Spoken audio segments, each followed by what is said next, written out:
Chapter 15. I took the rabbit to my place. He didn't draw so much as a second glance from the people out front on the street. Shows you what the world's coming to. I can still remember the first tune who moved into this neighborhood. A good-looking guy, humanoid, a dead ringer for Smiling Jack, real personable, and as near normal as a tune could be. That was 20 years ago, and the people marched through the streets in protest. They lost, he stayed. Now we've got more barnyards than old MacDonald's farm. Every morning, my next-door neighbor sticks his head out the window and crows at the sun. You go into a diner for lunch, and the guy on the stool next to you orders a bale of hay. Travel 10 feet down any sidewalk, and you'll step in at least one deflated moo balloon. And this is what the politicians downtown call social progress. I unlocked the door and we both went in. I don't believe in frou-frou. My living room comes furnished with a floor lamp, a reading chair, and a sofa. Add to that a wooden table where I play poker and work out chess problems, plus a few pictures, mostly of me in the core, and that's about it. I keep my chess books on the floor, my gun in a closet, my dinners in the freezer, and my booze under the sink. Simple and unpretentious. The kind of life guys go off to monasteries to enjoy, and I live it every day, right here in the City of Angels. I sat Roger down on the sofa and went into my closet to dig him out a disguise. I knew that if Rusty Hudson or Clever Cleaver ever spotted him, they'd haul him in and grill him. They could easily eat up his 2 remaining days. Plus, I also had 2 killers to worry about, Rocco's and Roger's. If either of them spotted Roger, the rabbit wouldn't even last that long. So I had to keep anyone from recognizing Roger. A good trick when you're dealing with a 6-foot-tall, nationally famous rabbit. But never let it be said I didn't give it a try. In the back of my closet, I found a pair of baggy cords, a wool plaid shirt, and a blue watch cap with enough stretch in it to absorb those ears. I handed him the lot of it. From the flicker of disappointment in his eyes, I could tell that he didn't care much for my choice. But I knew that, if left to his own devices, he would deck himself out in a zoot suit and consider himself inconspicuous because he didn't fluoresce when the lights went out. While I waited for him to change, I went over to my wooden table to work on the chess problem I had set out, but the rabbit had already solved it. I'd been struggling with it for nearly 2 days, and he solved it in less than 10 minutes. Made me wonder what other talents this bunny was hiding under his bushel. Roger came out of the bathroom wearing my clothes and did a 360-degree turn. "Well, what do you think?" "Your tail's sticking out at the top of your pants." He tucked it in. "There, better?" I nodded. His ears refused to stay folded over inside the watch cap, so his head resembled an inverted woolen ice cream cone, but I could live with that. I gave him my old pea coat and told him to keep the collar pulled up around his face. "Didn't you forget something?" he asked me just before we left. "I don't think so," I said. "What?" "How about a piece?" He flipped his word balloon end over end the way a punk would do with a silver dollar. "A piece of what?" A piece. You know, a gat, a rod, a gun." He pointed his paw westward and squeezed off an imaginary round at the savages circling his wagon.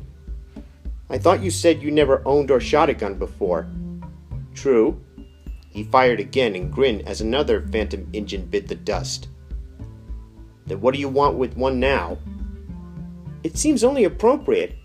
I mean, if I'm going to be a detective, I ought to pack a gun." "I'm a detective and I don't." I opened my coat to prove it. "Oh," he said.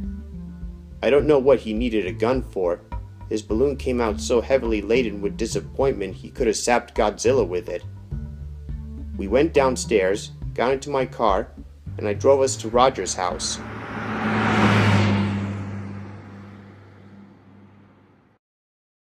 I picked the lock, without leaving a single scratch on it, I might add, and we went inside.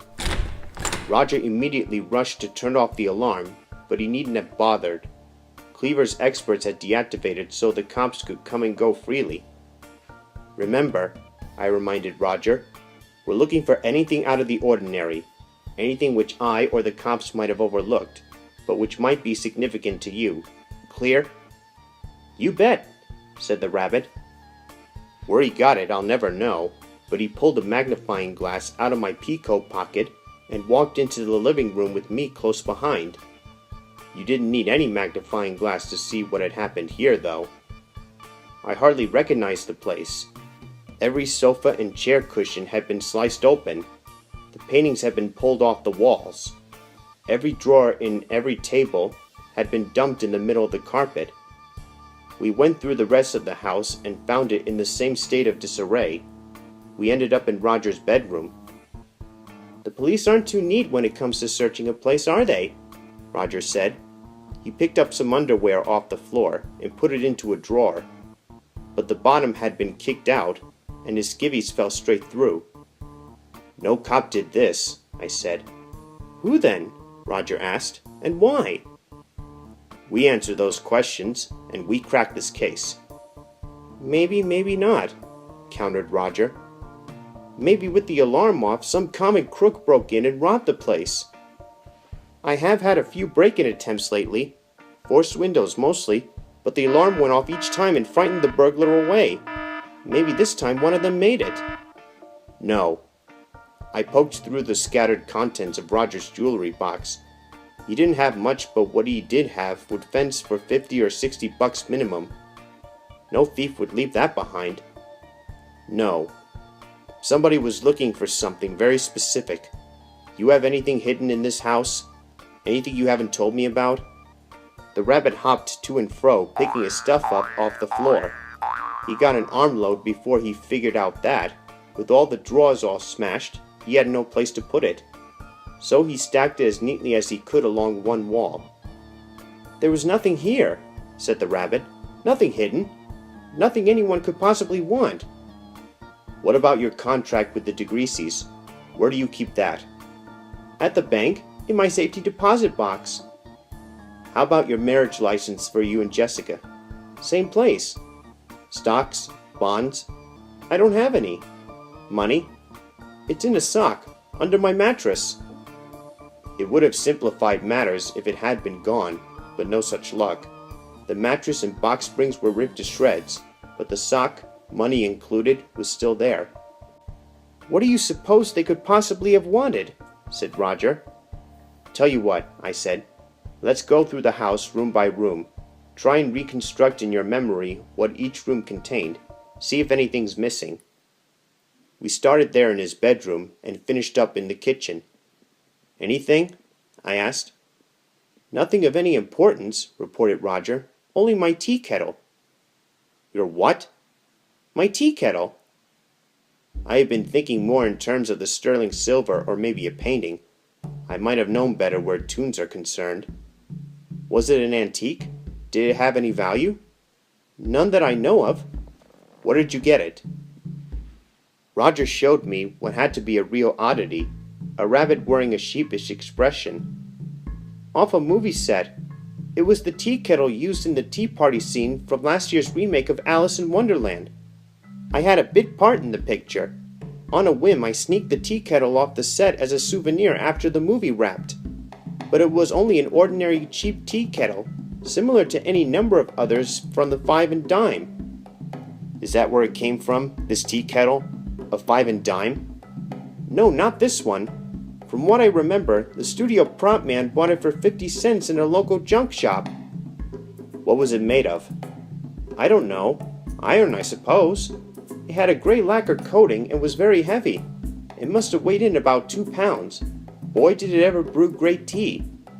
But that's about all it was good for. It certainly had no value. Maybe none you know about. It could be very valuable indeed if that 2 pounds turned out to be solid gold.